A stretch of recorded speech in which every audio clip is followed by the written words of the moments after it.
Sí, hacia las 4:30 de la mañana comenzó el ataque. Los guerrilleros se ubicaron en la parte del río, en la parte de ahí de la pista y también en la parte posterior del frente. Es decir, que fueron haciendo una avanzada en círculo e iban dominando las diferentes posiciones. Ahí era donde iban haciendo el registro de las diferentes viviendas. Pues 2.000 integrantes de la FARC tenían suficiente personal para hacer todo esto y ya instalaron sus diferentes rampas donde de ahí lanzaban los cilindros. Cuando comienza el ataque, inmediatamente vienen disparos y lanzamiento de granadas. Yo estoy en la parte interna, en una habitación que tenía por el frente. Inmediatamente entro hacia la parte central del comando de policía y se dan las órdenes para que nuestros hombres, como estaba previsto, cada uno tomara sus diferentes posiciones de ataque. ¿Ellos dónde se deberían instalar? Estaban las trincheras, estaba el colegio, que ahorita lo veremos, pero en el caso personal, ¿qué hice? Después de que cada uno va a ocupar sus puestos, yo me desplazo aquí por esta parte interna. Aquí queda la parte posterior de la Fiscalía y allá al fondo quedan las instalaciones de Monseñor. Ese era mi puesto donde debería defender, donde se ve esa cúpula. Ahí con el capitán Murillo y otros hombres comenzamos a defender esa posición. A medida que va comenzando y se inicia todo el ataque, van destruyendo. Después de eso, de ahí salimos nuevamente hacia la Fiscalía. Pasan varias horas, por supuesto, por lo menos 5 hasta las 1 de la tarde más o menos logramos defender ahí esa posición. Era dar instrucciones por el radio y era también estar muy pendiente de dónde llegaba el cilindro para proteger la vida, porque ahí eso fue objeto de bombardeo permanente, tanto que después de que nos destruyen el segundo piso nos tocó pasarnos al primer piso, que tenía una placa y que es gracias a la placa fue que salvamos nuestra vida. En su momento pensar es proteger la vida, estar muy pendiente de dónde está la gente, dónde están llegando los disparos, cómo está impactando y por supuesto defendernos en esa posición.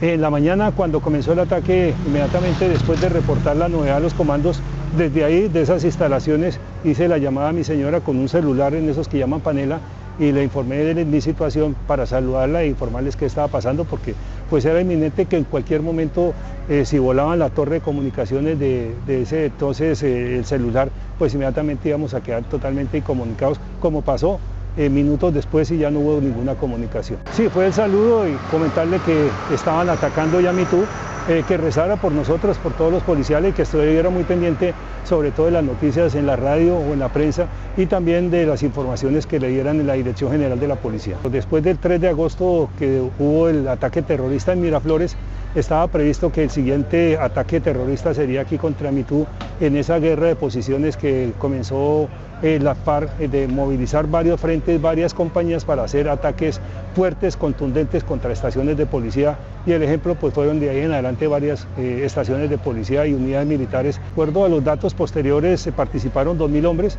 los mismos guerrilleros nos dijeron que participaron 7 frentes de la FARC y 3 compañías móviles que alias el Mono Jojoy ordenó a cada uno de ellos utilizar y destinar para esta operación. Nosotros éramos 76 policiales, habían 30 auxiliares bachilleres, pero ellos estaban en la parte de sus casas, ellos no tenían, nunca venían aquí al comando de policía, sino por el contrario recibían instrucción en el colegio, es decir que no cumplían ninguna función policial, sino era funciones netamente con las comunidades indígenas. Ahí está el capitán Guevara, un mural que le hicieron, y el intendente Peña, como símbolo de los dos, que después del secuestro y como rehenes pues no regresaron.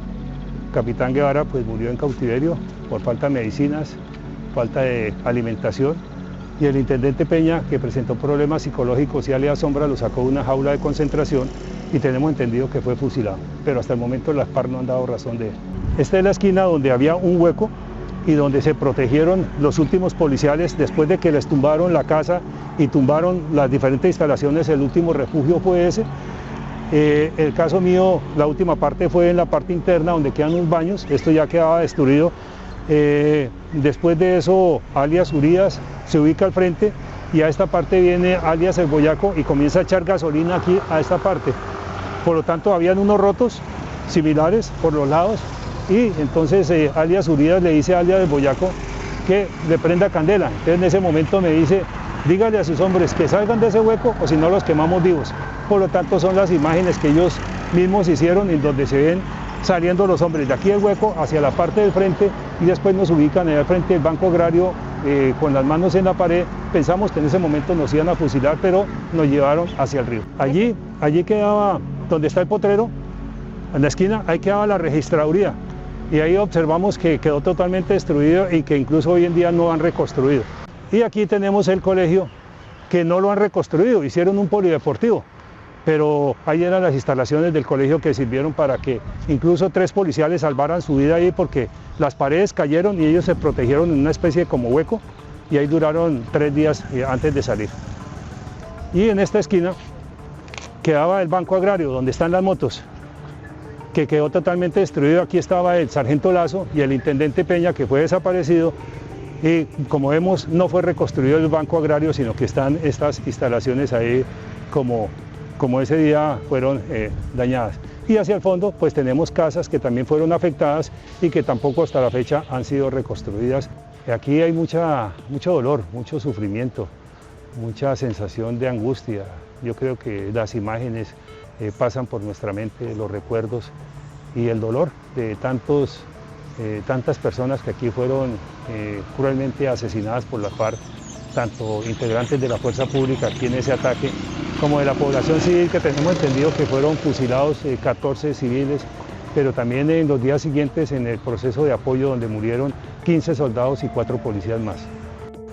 Aquí yo diría que cada víctima debe tener su historia, y por eso siempre estoy solicitando una comisión de la verdad desde el punto de vista de las víctimas que ellos ocasionaron, porque si aquí hacemos un documento, y no solo uno, muchísimos, yo diría que cada una de las personas aquí que vivieron ese día, cada uno debería contar cuál fue su situación y cómo vivió durante todos esos 2 o 3 días. Ingresaron los integrantes de la FARC y ahí asesinaron a la mamá, hirieron a sus 3 hijos y ahí asesinaron a un policía dentro de estas instalaciones.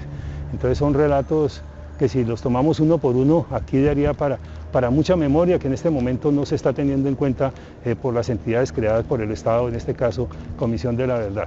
Allí por parte de la FARC uno pensaba que en cualquier momento ya pues lo iban a fusilar.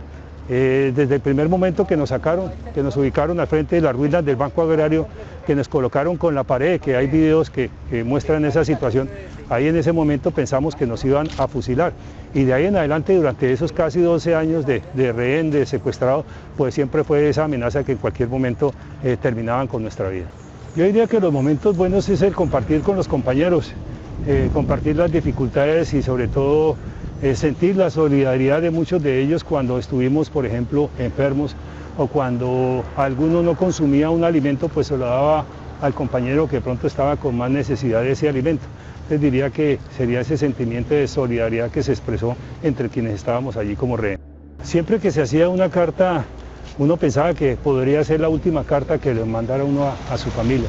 Por lo tanto, uno allí les escribía prácticamente el relato motivándolos para que ellos siguieran con su vida y siguieran con sus actividades normales y que no pensaran en uno, sino que por el contrario realizaran y ejercieran su vida, porque pues en ese momento nosotros, en el caso personal, era la invocación al Dios Todopoderoso para que le permitiera vivir a uno un día más, y vea que me ha permitido 23 años más de vida.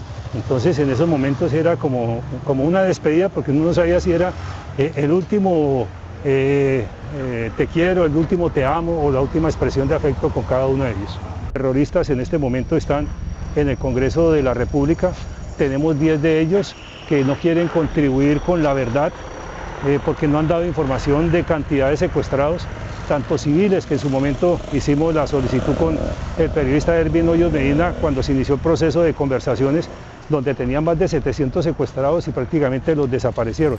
Y si vamos a los integrantes de la fuerza pública durante tantos años, les tampoco han dado ninguna información. Sociópatas que incluso hoy en día piensan que no hicieron mal, cuando vea toda la cantidad de crímenes que cometieron contra la humanidad.